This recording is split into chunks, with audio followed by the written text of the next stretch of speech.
Gallant का क्या दावा है? देखिए, इजराइल के हमलों में ईरान कमजोर हुआ है, ईरान की मिसाइल एयर डिफेंस शक्ति खत्म हुई है। वायुसेना का ईरान में सटीक और ताकतवर हमला था जो इजराइल की तरफ से किया गया। ईरान पर हमला शक्ति संतुलन में बदलाव है।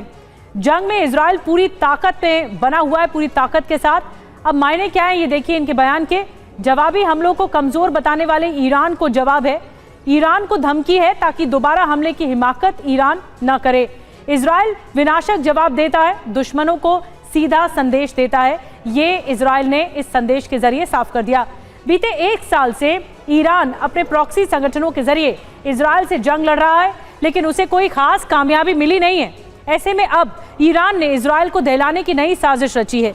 ईरान के जासूस इजराइल में सुपर एक्टिव हैं। मीडिया रिपोर्ट्स की माने तो अपने जासूसों के जरिए ईरान इजराइल में कई फिदाइन हमले करवा सकता है, जिसका ट्रेलर भी नजर आने लगा है।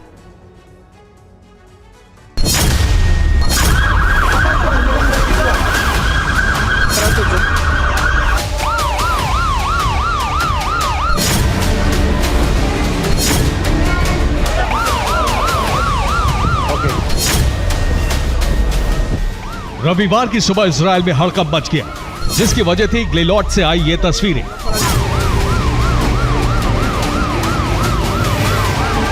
ट्रक का अगला हिस्सा पूरी तरह तबाह हो चुका है। नीचे कई लोग फंसे हैं, जिन्हें पुलिस की मदद से रेस्क्यू टीम एक एक करके बाहर निकाल रही है।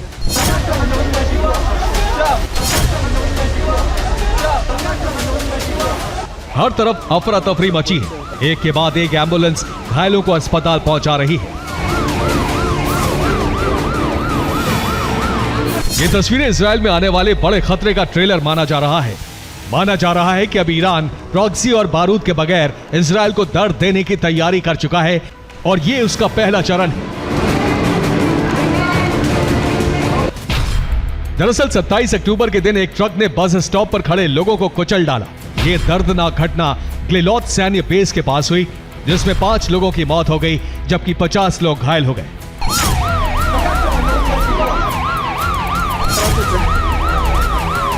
इजराइल का दावा है कि यह हादसा नहीं बल्कि एक लोन वुल्फ आतंकी हमला है और इन दावों की वजह है हादसे का यह सीसीटीवी फुटेज।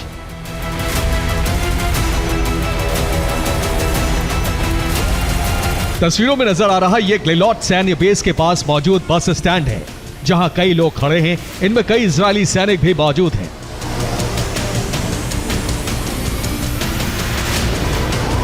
अचानक से एक तेज रफ्तार ट्रक आता है और लोगों को कुचल देता है। इसके बाद ट्रक ड्राइवर ट्रक को 360 डिग्री घुमाना शुरू कर देता है, जिसके बाद ट्रक सामने से आ रही बस में जोरदार टक्कर मारता है, जिससे गुस्साए लोगों ने ट्रक ड्राइवर को ट्रक से उतारकर पीट पीट कर मार डाला।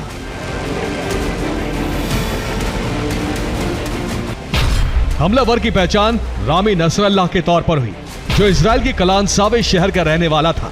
रामी नसरल्लाह कई गंभीर अपराधों में जेल जा चुका है। इजराइल ने इसे आतंकी हमला करार दिया है और जांच के आदेश दिए हैं।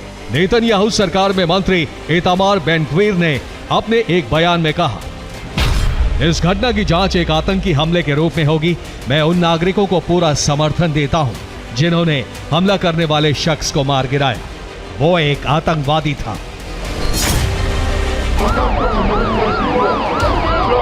माना जा रहा है कि इस लोन वुल्फ अटैक में ईरान का हाथ था। जिस शख्स ने इस हमले को अंजाम दिया, दावा है कि वो ईरानी एजेंट्स के संपर्क में था।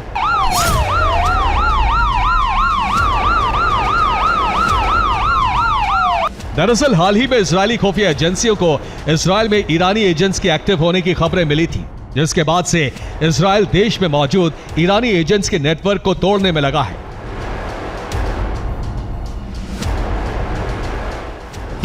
बीते हफ्ते ही इजराइल में मौजूद 7 ईरानी एजेंट्स को गिरफ्तार किया गया था। इनमें से एक इजरायली सैनिक था। ये ईरान के लिए 2 साल से जासूसी कर रहे थे। इन्होंने 2 साल में करीब 600 मिशन पूरे किए। दावा है कि इन एजेंट्स के संपर्क में इजराइल के कई लोग और वेस्ट बैंक में रहने वाले आम नागरिक थे, जिन्हें पैसे का लालच देकर इजराइल में लोन वुल्फ अटैक के लिए तैयार किया जा रहा है।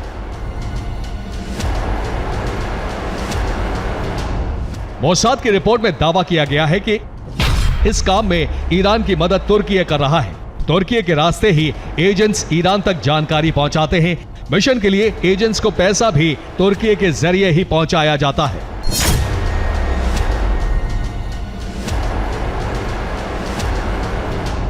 दरअसल बीते 1 साल से ईरान प्रॉक्सी के जरिए इजराइल से जंग लड़ रहा है, लेकिन अभी तक उसे कोई खास कामयाबी नहीं मिली।